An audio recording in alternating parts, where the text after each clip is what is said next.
So what's going on, ladies and gentlemen? Today we're here with, Greg Marcel Dixon. Now, why this brother is important? This brother is challenging Jim Crow Clyburn out of South Carolina in the 6th district. Now, we talked about how he has openly said that, he want to remove qualified immunity from bills. We know he has been a person that's not been on the side of the black community. He has been an establishment, corporate shield. Let's call it what it is.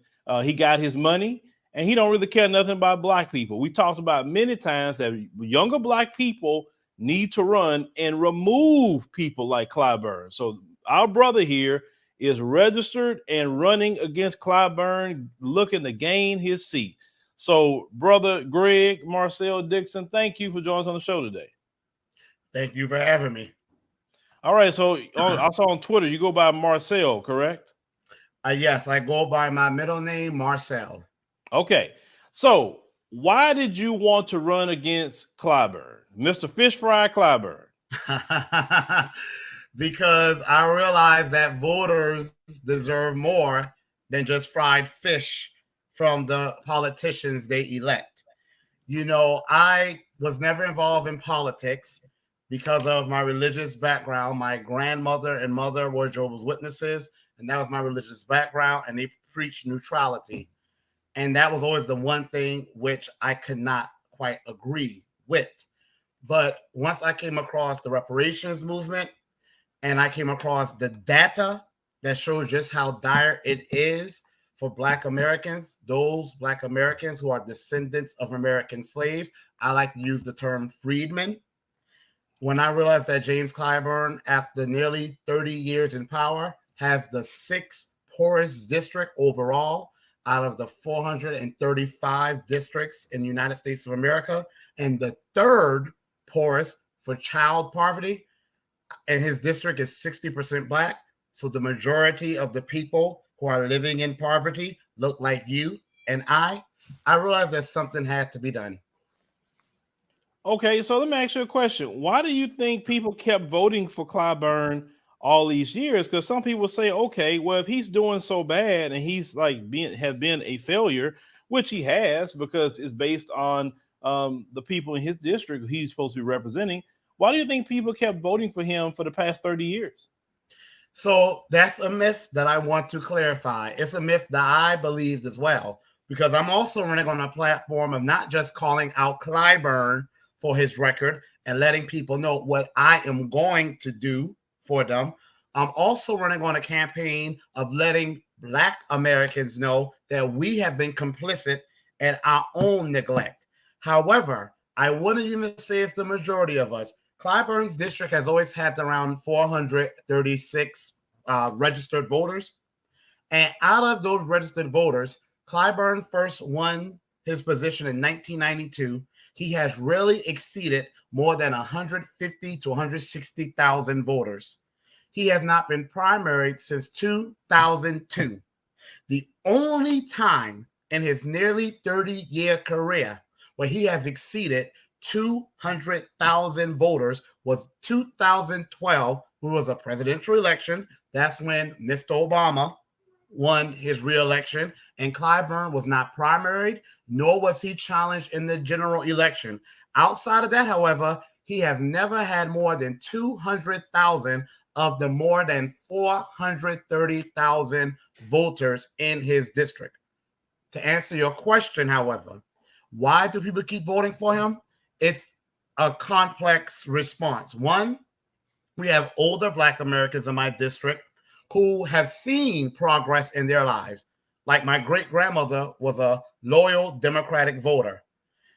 She saw her life go from living under Jim Crow and lynch mobs here in rural coastal South Carolina to being able to get pensions and have a well-paying job and pay for her daughter's extravagant wedding, my grandmother's wedding. She saw progress. When Black Americans are presented with the Democrats versus the Republicans, who are now the modern day Dixiecrats, not the Republicans of old, they don't want to lose the progress they have seen. That's one reason. Secondly, Clyburn has a lot of connections. that goes without saying. He has a lot of connections with the people who have powerful positions in this area. And three, and this is the primary reason, there's a lot of apathy here. I've been doing a lot of phone banking. I've called over 300 South Carolinians in the past 3 days. And you would think a lot of Black Americans, freedmen, will be excited to hear about someone fighting on a Black American reparations platform. But some of them have been so disappointed and disillusioned and disgusted with the government, they just don't believe it. Some say, I don't know about that, and they hang up on me. So apathy, connections, and fear is what keeps getting Clyburn elected. Wow. So when you're presenting the reparations, you're presenting something new, they just tell you, I don't know about that, and just hang up on you. That is amazing. See, brother, this is what some of our frustrations are here on our platform, and of course, a lot of people in the audience are frustrated with. We have and according to the research, 50 and up is our problem.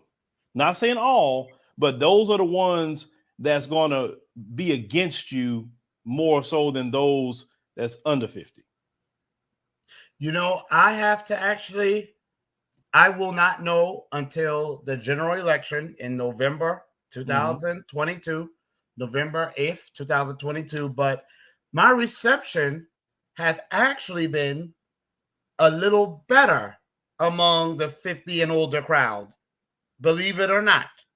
The crowd that is 50 or under 50, they tend to either just be completely disillusioned, and I cannot blame them. I'm a part of that crowd. We have our grandparents, Black Americans now, own less homes and land, far less land than we did during the 1960s. I live with my mother because I could not afford to live on my own and to help my mother at the same time. And it will be a struggle for her to live on her own. So I decided to move in with my mother because I don't have the means to do both. My story is not unique. There are lots of people my age, college educated even, who are living with their parents. And in their cases, it's not always because they wanted to help their parents. It's their parents helping them. So I understand why people my age are disillusioned and kind of have a, yeah, right, I'll believe it when I see it attitude. But guess what? That's my job to show them. And all I say is stay tuned, because that's exactly what I'm going to do. Okay, so you said that you're the district that you're in is one of the poorest districts, especially for Black Americans. Obviously, voting for Clyburn has been a failure. I'll just call it what it is. And I understand the apathy definitely with the younger people because look at the current administration. I mean, the current administration, sit up there and use George Floyd to get elected, and they use Trump as well to get elected. Oh, that Trump. Oh, this Trump. You got to get him out. Anti-Blackness didn't exist before Trump, apparently. We were doing good before then, apparently. Exactly. But, and if you're making some headway with the 50 and ups, awesome. But for the record, what is going to make you different than Clyburn? What are you going to say about, let's start with the Congressional Black Caucus, right? Let's say you elected. What are you going to do different in the Congressional Black Caucus? Because right now, from what we see, and I've said this before and I'll say it again, if it's going to continue to run like this, like basically a Congressional Immigrant and People of Color Caucus, exactly, disband it. But what do you would do if you would be elected? Well, first of all, and I don't want to be graphic, but hell with the Congressional Black Caucus. They've already made it very clear for whom they stand, and it's apparently not us. And if they have a problem with my statement, how about they change my mind by showing me we Black Americans who are descendants of those who were enslaved by the American government, show us where your main concern. What I plan to do the moment I get to Congress is start a reparations caucus, okay? Or a freedmen caucus to focus explicitly on us. And I will do that by means of the Freedmen's Bureau. And to answer the first part of your question, what makes me different from James Clyburn is that I am running on a message of reparations. My slogan right here, it says, repair Black America to fix America. Some people have said, well, how I know you ain't going to sell out when you get there? The way you know I'm not going to sell out, because I'm not selling out now. I've already had people confront me and say, well, you're a gay man. Why don't you put LGBTQ issues in your platform? I said, no. People have said, well, if you say you're against legal immigration, as I do in my platform, people are going to call you xenophobic. I said, I've been calling names all my entire life. I'm a teacher. I taught elementary, high school, and middle school. If once you've taught middle school students, you've been called every name under the book. It don't bother me. People have said, well, what do you have besides reparations? I said reparations is the beginning, the middle, and the end. I have universal policies, but my platform is pure reparations. I have a Black agenda in my logo, so people can't be mistaken about what I'm running on. And ain't no way for me to hide it. I have always said the biggest mistake we make as Black American voters is that we think we have this mindset of, well, they have to do this in order to win the election. But once they get up to Congress, they're going to stand up for us.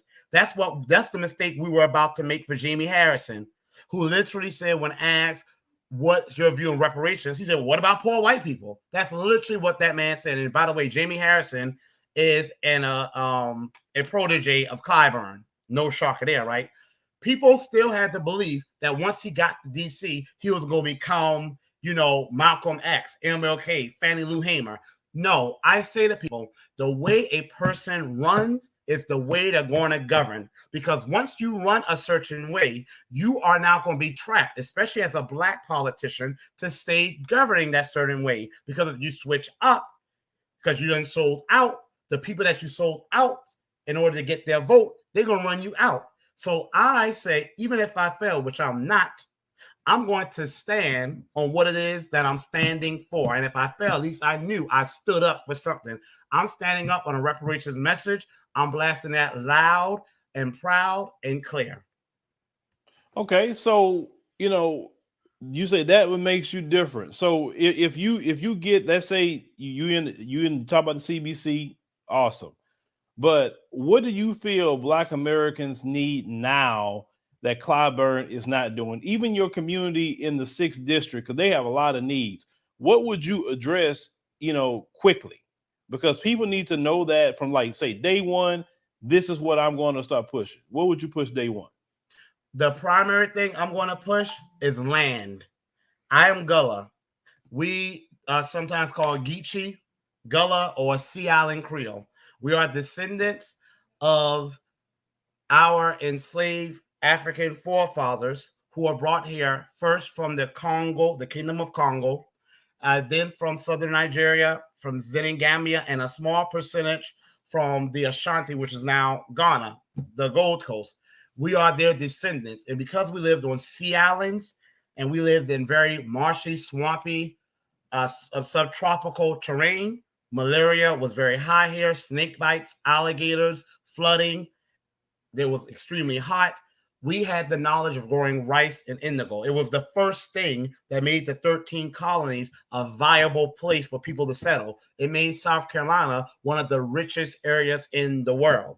However, we've been on this land then since the 1600s, probably even further than that. I know I've been able to go back in my genealogy tree to the mid 1700s, but I know it's further than that. I've just hit a brick wall in regards to my genealogy work. But our land, our beautiful coastal property that we have had, I still have land on my property from the mid 1800s. We are losing it left and right. From the 1950s to now, Black Americans overall have lost 80% of their land. And if you ask any researcher or even look up the Department of Land Management, the Bureau of Land Management in the federal government, South Carolina is ground zero for Black land laws. So the first thing I would do is put forth and sponsor a bill to reform heirs property, to provide Black Americans, freedmen, with the resources they need to find their relatives, okay, to go to probate court and to get their full equity from their property. And that bill will also have the government, if the family has grown so large that the property cannot be proportioned evenly, then the government on their tab will find parcels of property in that same state, which is mostly in the South, the Southeast and the Gulf states,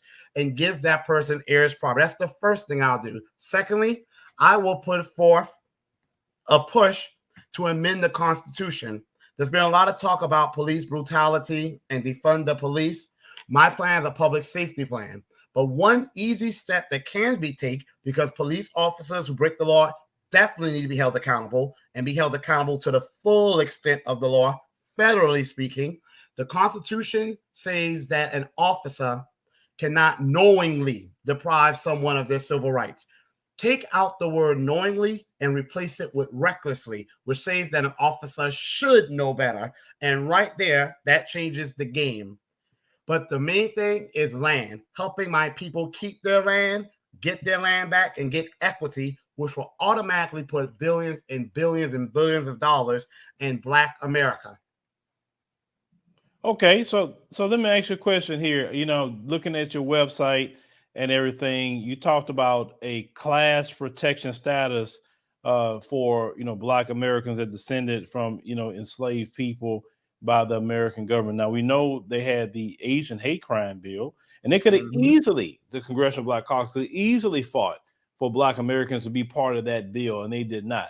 So exactly, what are you going to do to get Black Americans a, you know, protected status? Because according to the FBI, you have all the data that backs up why Black Americans need that particular status. You know, the FBI came into existence and was called something different. I can't remember right now, in the 1950s. But we know Black Americans, Black people, have been here since the 1500s. And people consider the presence of the Spaniards, even the Black Spaniards that came, and then the people from the Iberian Peninsula and African continent that they enslaved, and they left them here, ironically, right here in my area in coastal South Carolina. But if we want to go from 1619 to now, Black Americans we haven't had a day in this here land, in this country, where we haven't had to deal with the worst type of hate crimes. And we are still far more likely to be on the receiving end of hate crimes than we are the perpetrator. Matter of fact, something like 70-80% of hate crimes launched toward Asian Americans were done by mainly white men. Let the media tell it, they will make it seem like it was us, but it wasn't. The one thing I'm going to do that the Congressional Black Caucus, I don't want to say they failed to do it, they've chosen not to do it, is I'm going to stand up and I'm going to fight for Black Americans, freedmen, because I want to be very clear about that. I'm going to fight for the Black Americans who are of a non-immigrant background first and foremost. Okay? I want all Black people to win unless they're coons, but I'm going to fight for my people to get the justice that this country owes them. I'm going to stand up and I'm going to fight for them. I'm going to push for legislation, but there's something else I need to mention. People have often asked me, well, what do you do if no one signs on to your bills and sponsors your bill? I'm going to do what a lot of politicians don't do, but it's damn near effective. I only have one vote when I get to Congress, but I'm going to have a large national platform. And what I'm going to do, if I put forth a bill, which I'm going to, for true reparations, I put forth a bill to give us special class protections as freedmen, descendants of the American slaves. I put forth a bill to repair heirs property. Every Black politician, and white ones too, especially if they're in a Democratic area that's reliably blue, they should be jumping over themselves to co-sponsor that bill with me. But if they do not, mark my word, I'm going to go to their districts, I'm going to go to their states, and I'm going to raise holy hell by letting their constituents know this person gets your votes. This is how bad we are doing. This is what I am trying to do, and they're not working for me. Accountability has been missing. And, you know, listen, there's some things that I also going through here. What we just talking about, based on what you're pushing, which actually is interesting here. So, you know, definitely I agree with, you know, because basically to make Medicare available as an option for all individuals to have a quality, you know, medical care, not just physical health, but mental and emotional as well. Me personally, I believe in healthcare shouldn't be a privilege for those who have money. I believe it should be a right for all Americans. But one thing that I thought, and I actually agree with this, but I know this is going to be for some people in our community, unfortunately, who have been, hoodwinked and I already duped, know what it is. by the system is when I saw here, it says ban all abortion with the exception of certain circumstances to protect the unborn children. Could you elaborate on why you put that down? Now, of course, I agree with it, but for people who want elaboration. My mother and father conceived my oldest brother when they were 17 years old. Shortly thereafter, they conceived my second oldest brother and my father. They were teenagers. My father didn't feel he was ready to be a father to two children. Well, too damn bad, because I came shortly after. I mean, you're doing what you're doing. And my mother refused to do it. Had my mother acquiesced, my second oldest brother, who's a wonderful person, I'm not just saying it because he's my brother. He is truly a good man, a good human being with a kind heart, a gentle demeanor. And when I know we're used to hearing this, but if he had a sandwich and the next person next to him didn't have it, he would give them half of it. And he's done that before. He would not be here. I also did it based on research. I found that since the 1970s, an estimated 20 million Black babies have been aborted. I also researched further and found out that when abortion was first made legal, you had racist, anti-Black scumbags like George Wallace and Strom Thurmond who supported it. Why? Because they felt it would be a good tool to do what they had failed to do for all these centuries, and that's exterminate the Black population. I also found out that most Black women, like as with my father trying to encourage my mother to get an abortion, is usually because of economic hardships. If we had reparations, we would have more than likely, outside of any medical complications with the mother's health, we would have 20 additional beautiful Black children alive right now.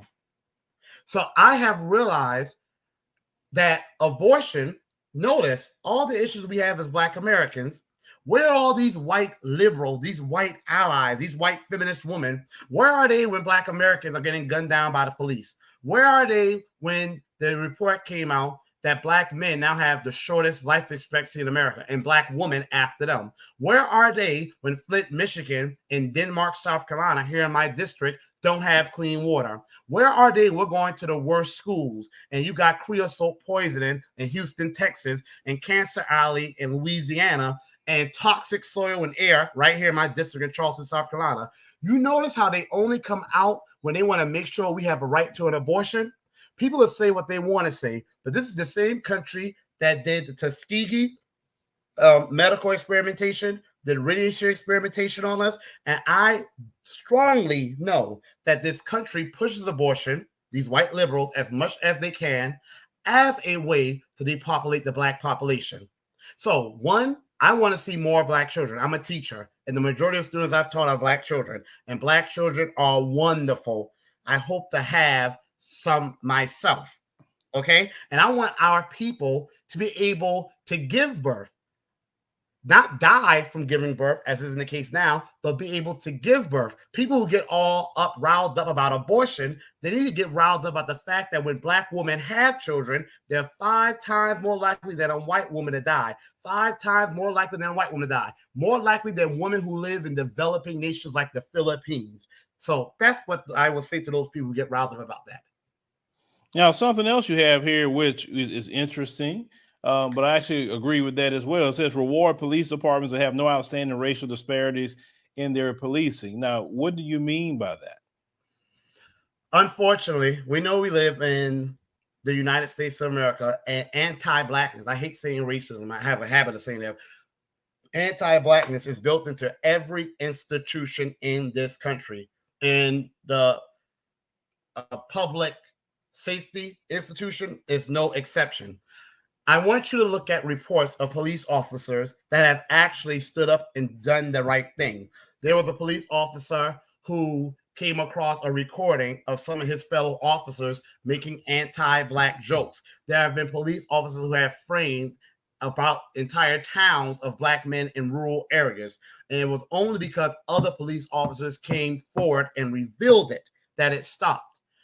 Unfortunately, We have to incentivize police precincts doing the right thing. I would love to live in a world when they just do the right thing because it's the right thing to do. But we're not there yet. And unfortunately, when anyone stands up, I'm not getting paid a dime for this. If anything, I've gone into deep debt because of my campaign. But I feel it's worth it because even if I lose, which I'm not, Clyburn will see that someone from his district can rise up and hold him accountable. But a lot of people aren't just going to have this type of gumption to stand up and do something because it's right. But when you put money on the line, because another part of my platform is that police departments that show a disproportionate amount of arrests and violent encounters with Black Americans also going to lose their funding and also going to have the power of the federal government coming after them. So that's the other side of that coin. But we have to incentivize people doing the right thing because money, we know, is a motivator in this nation. Yes, anti-Blackness has made a lot of anti-Black bigots forego money, but it's to incentivize people to do the right thing. Because I can't be everywhere and I can't hold everyone accountable, but I can set the conditions to incentivize people to do the right things and then hopefully set a model for other precincts to do so as well. Well, covering the news for the past, almost 10, going on 10 years, is that I believe that they should have, with this in the top of my head, a law enforcement whistleblower act. And basically what it, in my opinion, what it should be is to give, increased federal protections and also increased federal penalties of any law enforcement or any group that retaliates against a whistleblower that's in law enforcement. Because that's what you have seen, whether it's local all the way up to state. Sometimes it can be federal. If somebody is being a whistleblower, then they're not protected as they should be protected. And I agree with you that money, also, definitely make the world go round. But also you said something else that I thought, let's say, well, that it seems like you're more in the middle than a left wing or even a right wing, because you said here, because some things you said earlier was more so like maybe what the Democrat talking points to a point, not you a talking point, but it just kind of like what they lean on. But this one they don't lean on is more right wing, which says eliminate all illegal immigration and find any employer that hires illegal immigrants. And that's something else I agree with. But maybe you could explain why you put that down. Well, I want to say something before I respond. I can't be put in the box, as you can see. I can't be classified as far left, far right, a centrist. I'm definitely no damn centrist. I am a person who is doing what's best for Black America. So in some cases, going to, I guess, the far left is best. When it comes to immigration, I'm probably further right than some of these, I guess, Republicans who pretend to be against immigration until you find out that's who most of their staff is at their big mansions. But we'll talk about it some other time. I feel that America has no right. Like, how dare you try to do legislation for the estimated 11 million people in this country illegally before you do for there's 50 million Black Americans, give or take, according to the phony census. But the 40 million of that 50 million are freedmen.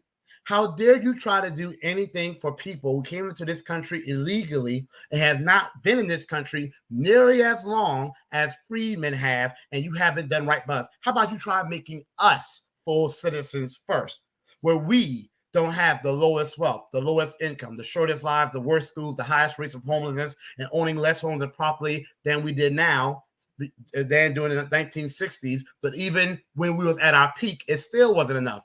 Immigration, there was a study done right before Obama took office, and it showed that illegal immigration actually did have a detrimental effect on the employment opportunities of especially young Black men. But I don't need no study to tell me what I've seen my entire life. I don't need no study to tell me what's common sense. In my district, there's a shortage of affordable quality housing, okay? Like, seriously.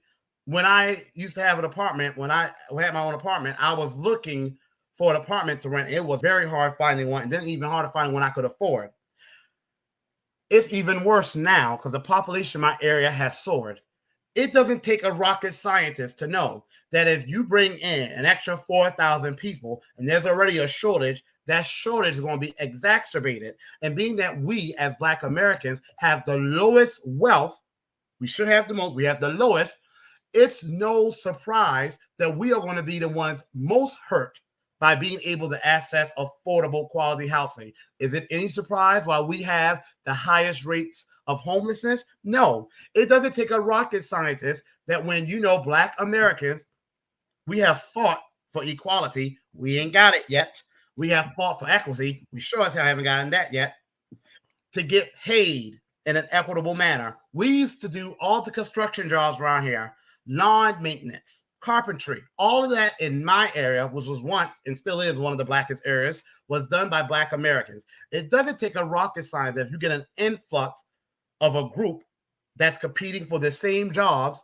They offer to take less, and they even have people work for them who they don't have to pay because their payment is being in the country.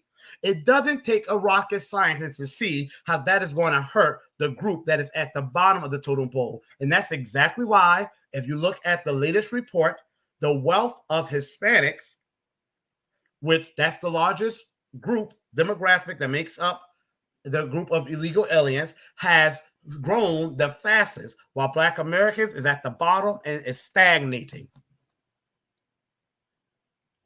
Okay, now, so real quick, now, instead of me, however, going after the immigrants, go after the employers that hire them. Take away the incentive, and that will deal with that issue there. I also want to talk about in schools. Who has gone through educational neglect and been deprived of education more than we have, and violently slow?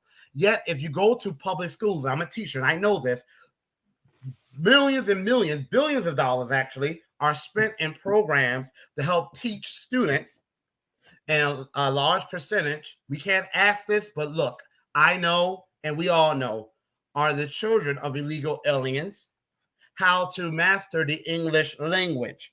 I'm Gullah. Gullah is a language, but we were forced and shamed out of speaking our language. Where's the government program to make sure that people of my specific freedman ethnicity get taught the language that we were shamed and ridiculed from speaking? Where's the government program to make sure that Black boys, 75%, are not reading nor doing math on grade level, get the help they need? It is none. But they use our data and they get these billions of dollars and they spend them on the children of illegal aliens. And some of those same children will then turn around and call our children words and slurs like the N-word and cotton picker. Not on my watch. All right. And the last thing I want to talk to you about is the teachers, which you have here, by giving teachers a starting salary of at least $60,000 and restrict class sizes no more than 22. That is, very good, in my opinion, because teachers aren't paid enough. They're not at all. And so could you expound more on that? How would you, push for the teachers? Well, it's the same way I'm going to accomplish reparations. The federal government spends almost $1 trillion more than China, most of Western Europe, and Russia combined on the military alone. That's not even talking about the money they spend in tax cuts for large corporations, people who make over $400,000. And I know I'm sounding like Bernie Sanders. I'm not a fan of his, but in that part, he's absolutely right. The federal government wants to talk about they spend that much on the military because they want to keep this a safe country. A country that is poorly educated is never going to be a safe country. The same way a country that is divided as we are, because Black Americans are to the bottom, freedmen, is never going to be a safe country. The government is going to help each state meet an equitable level of funding. In South Carolina, they have this thing called a minimally adequate education. Like, isn't that ridiculous? They say that each child should get a minimally adequate education. No, each child should get the highest quality education possible. But as it works in the United States of America, schools are funded by the property on land. So if you live in a very poor county like I do, and where I went to school in the lowest performing district in South Carolina, you are going to have less resources because you have less of a tax base from which to pull. But if you go to Beaufort County, which is next door to me, is the richest county in South Carolina, you are going to have a large tax base from which to pull. That's not the way it should be. The government then will help each state develop a standard where each kid get the adequate qualities to get a high quality education. The states will put in what they can, and the government will pick up the slack. That will also include pay raises for teachers, also expanding infrastructure so we can add more classes, add more teachers, pay support staff as well. I didn't put everything in my platform, but support staff, janitors, cafeteria employees, paraprofessionals, bus drivers, they play an essential role as well. They will get their pay raise from the federal government, putting in the additional funds to meet that high quality benchmark as they should. Yes, and with that being said, so tell people, just real quick, how they can get to you on social media, and also, how can people register to vote in South Carolina, especially in the 6th district? Okay, well, my social media is Marcel. I wish there was a way I could put it on the screen. Is Marcel, the digit 4, and then the word Congress. That's Twitter, at Marcel for Congress. On Facebook, my page is facebook.com/Marcel for Congress. That's FOR. And my website is marcelforcongress.com. And the way you register to vote in South Carolina, period, you call your county elections office. You call the South Carolina Office of Elections, or you call the South Carolina voter office for your particular county. And either one of them will send you the application for you to register to vote. And I want to say that reparations should have been paid a long time ago. We had a form of it right here in my area for a short period of time. My family still has land from that short period of time. That form was not enough, but it was the closest thing we ever had to reparations.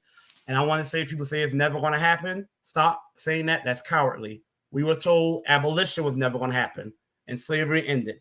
We were told that Jim Crow would never end. And even though we're still going through its legacy, Jim Crow is over, at least from the legislative viewpoint. Reparations is the third phase. It's what Dr. Martin Luther King Jr. was about to embark upon before he was assassinated. This is the third phase. This is our part to play in this story of freedmen, Black American descendants of American slaves, rising up to fight for what is right, even when it's not easy in this country.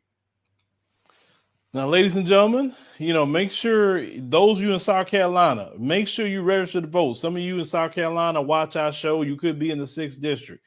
Register to vote, and now you have an option. Vote for our brother here, okay? Because Clyburn had about 30 years. As I said before, many of them need to go home and retire with their grandkids, okay, and live out their life. They done enough. Let the younger brothers and sisters come in that has the zeal and passion about what we need today.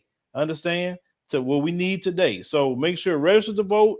And what we would like is to see Clyburn primary, where he's not even in the general election. That would be a beautiful thing, right? So register to vote. And those of you go to his Twitter, you're going to ask him questions. He definitely will go back and forth with you on whatever question that you may have. So, and can I say something really quick? I know you go ahead, brother. I want to say this.